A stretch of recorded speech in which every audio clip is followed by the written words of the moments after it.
Lu tahu nggak, ada seorang filsuf yang hidupnya lebih gila dari siapapun. Dia tidur di tong, makan kayak hewan, nggak peduli sama aturan, dan bahkan berani ngecek raja terbesar di dunia, Alexander the Great. Namanya adalah Diogenes. Dan walaupun dianggap gila, kata-katanya masih hidup ribuan tahun setelah dia mati. Diogenes lahir sekitar tahun 412 sebelum Masehi di kota Sinop, Yunani kuno. Ayahnya seorang penukar uang, tapi terlibat kasus merusak koin. Akibat skandal itu, Diogenes dan keluarganya diusir. Hidupnya hancur sejak awal. Tapi justru dari kehancuran itulah dia menemukan jalannya. Meninggalkan semua hal yang dianggap penting oleh manusia, harta, status, bahkan rasa malu. Dia pindah ke Athena, pusat filsafat dunia. Di sana dia belajar dari ajaran Socrates, tapi dengan cara yang jauh lebih ekstrim. Diogenes hidup di jalanan, tidur di tong tanah liat besar, makan seadanya, minum dengan tangan. Orang-orang jijik melihatnya, menyebut dia anjing. Tapi Diogenes malah bangga. Kalau gua anjing berarti gua bebas. Gua nggak tunduk pada siapapun kecuali alam.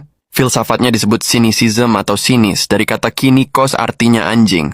Intinya, manusia harus hidup sederhana, bebas dari nafsu dan kesombongan. Diogenes suka nyindir orang yang sombong.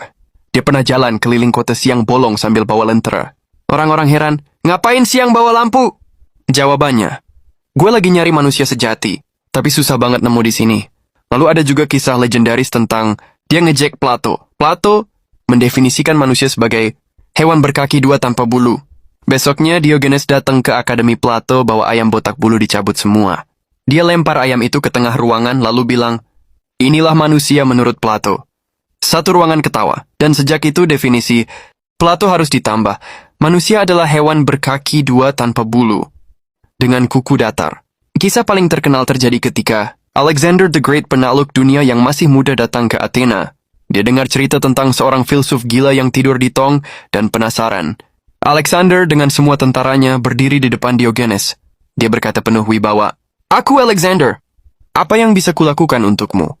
Diogenes yang lagi berjemur cuman ngangkat kepala sebentar lalu jawab, "Minggir. Lu nutupin matahari gue. Bayangin. Raja terbesar di dunia ditolak mentah-mentah sama orang jalanan." Semua orang kaget, tapi Alexander kagum. Dia bilang, kalau aku tidak terlahir sebagai Alexander, aku ingin jadi Diogenes. Dan Diogenes dengan senyum sinis jawab, kalau aku tidak terlahir sebagai Diogenes, aku tetap ingin jadi Diogenes. Satu kalimat itu bikin jelas siapa dia. Alexander punya dunia tapi tetap merasa kurang. Diogenes nggak punya apa-apa, tapi udah merasa cukup. Diogenes hidup sampai tua dengan gaya yang sama, miskin, keras kepala, bebas. Tentang kematiannya ada banyak versi. Ada yang bilang karena makan gurita mentah, ada yang bilang karena